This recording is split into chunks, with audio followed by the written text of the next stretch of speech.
Hi, everybody. I'm Dr. Kimberly Olson. I want to talk with you today about the idea of everybody wanting to start at the top. This is not a new notion. In fact, when we talk about millennials, we like to give them a little bit of a ribbing about, expecting paid vacation after being somewhere for 6 months, expecting promotions after being there for 3 weeks, and just this idea that I want to start at the top, right? Well, this tied into a situation that I had with a friend, and I want to share it with you. This is a millennial who was wanting to start a nonprofit. Okay. And it was for veterans. And so, of course, heart is in the right place, motivation is in the right place. But I started talking with her about all that entails. It isn't just that folks are going to give you the money. There's a whole lot of work that goes into this. And she was sort of really resistant to this and uh, accusing me of not supporting her dream and things like that. And she was asking for folks to help supply the money for the initial contract for a nonprofit, the application, and didn't quite understand people's responses. So I'm trying to sort of conceptualize this, knowing that one of the things that I've done at the county is that I have reviewed applications for nonprofits, and they are very extensive. I mean, they're big, thick binders, and the numbers are done by CPAs. They're done by MBAs.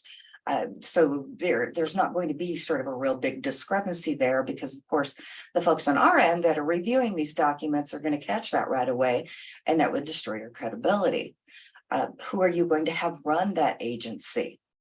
And we're looking for somebody, of course, who has experience, background with nonprofits, probably knowledge of the laws surrounding nonprofits. So we're looking at somebody who has some significant experience. So if we're looking at an application to run a charity for veterans, I'm going to be looking for a couple of things. First and foremost, what is your experience with nonprofits? And I mean the administrative part, running it. Are you a veteran? That's always a really great place to go to. What is your education? What are your qualifications? What are your expertise? What's your expertise that makes you qualified to do this? We don't just get to do stuff because we think it's a good idea and we have a big heart. You need to actually be qualified. Well, unfortunately, in our culture right now, there's this notion that if you ask about qualifications, then you're somehow being disrespectful or downing somebody's dream. And so I took it a step further because, again, this is just one example of the type of thinking that, again, is commonly associated with millennials. And I started thinking how we got here. And I have to be quite candid. We did this. The Gen Xers, we raised the millennials. And I started thinking back to like my parents who are part of the baby boomers. And then, of course, they were raised by the Depression babies. And of course, the Depression babies, who some of them had certainly experienced starvation, unemployment for profound amounts of time. And so they taught their children, the baby boomers, to be quite frugal. And everything they had, they worked for, right? Even though we like to think about the baby boom folks coming back from WW2 and the suburbs starting up, and everybody got the house and the two cars and the 2.5 kids and the white picket fence. But nevertheless, those things were very much worked for. And those values were instilled in Gen X from their baby boomer parents. Okay. Now, we took it a step further. I'm thinking about Wall Street and the notion of greed is good, and the yuppie generation. And so we were bound and determined to succeed, not just to live and survive, but to actually thrive. Okay. And so a lot of work had to go into that. And I think we remembered our folks who were very much righteous in telling us that if you want something, you need to work for it. Okay. But wanting it to be different for our kids, wanting them to maybe not have to deal with as many obstacles as we did. The problem is that those obstacles, overcoming obstacles, gave us strength, gave us character, gave us the ability to deal with our problems without melting down in a safe space somewhere.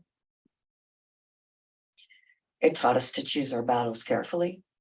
It taught us that we're not entitled to special treatment, that anything that we expect, you better expect to work for it.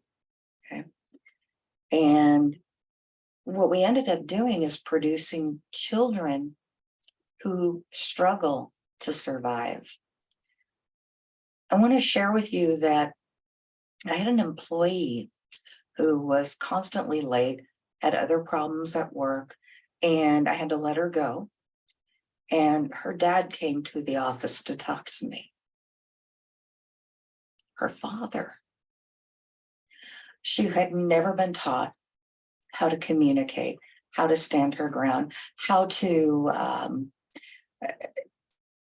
discuss issues like this. And so the response was, I'm mad, and I'm going to have my dad come down and talk to you about it. Of course, this is exactly what we see in the schools now, too, right? It used to be the case, at least it was in the 70s, that if I got in trouble in school, first I'd be in trouble in school, and then I would be in big trouble at home because I embarrassed my mother. Okay. And today, those eyes are different because we've got a lot of guilt parenting going on. And so one of the ways that we show our support and advocacy for our children is to stand up for them when it may not always be appropriate. It may be the case that your child is needing to learn something very valuable. It may be the case that their behavior is out of line. And the valuable lesson there is that even if there's good reason, right? Because we all have good reason for our behavior and our responses. That doesn't mean that we're able to get away with it. Thinking about kids that I've worked with before that have committed destruction of property or broken things, okay? And when the facility ended up calling the police, they were shocked and the parents were shocked. There's consequences to your actions.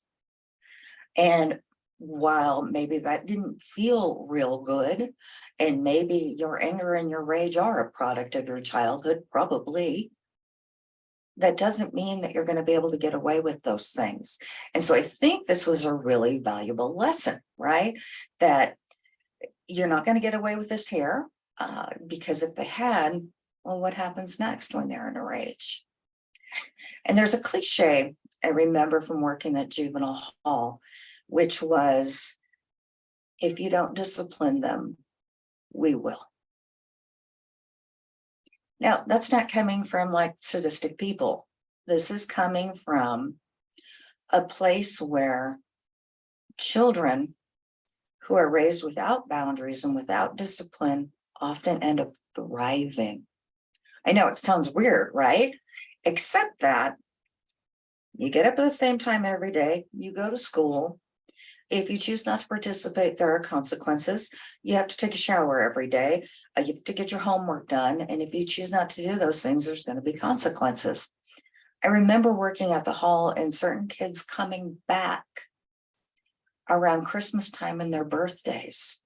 They would commit some petty infraction of probation violation and they'd end up coming back because they wanted to be with their parents, the people that had taught them discipline, that had taught them love and support. And why it is that often when they are released, they don't thrive anymore, even though they were thriving at the hall, because they're not going back into an environment that has discipline. So let me bring this full circle back to where we started with this idea of everybody wanting to start on top. As we know, when you start on top, obviously you lack the character, you lack the skills, you lack the expertise to really be proficient, at least in most cases. So can we return to this idea of virtue and principle in working your way up? Maybe we can make that the expectation. Isn't that really where moms and dads, you learn most of your lessons, right? It wasn't when you got to the top after you'd been doing the job for 20 years.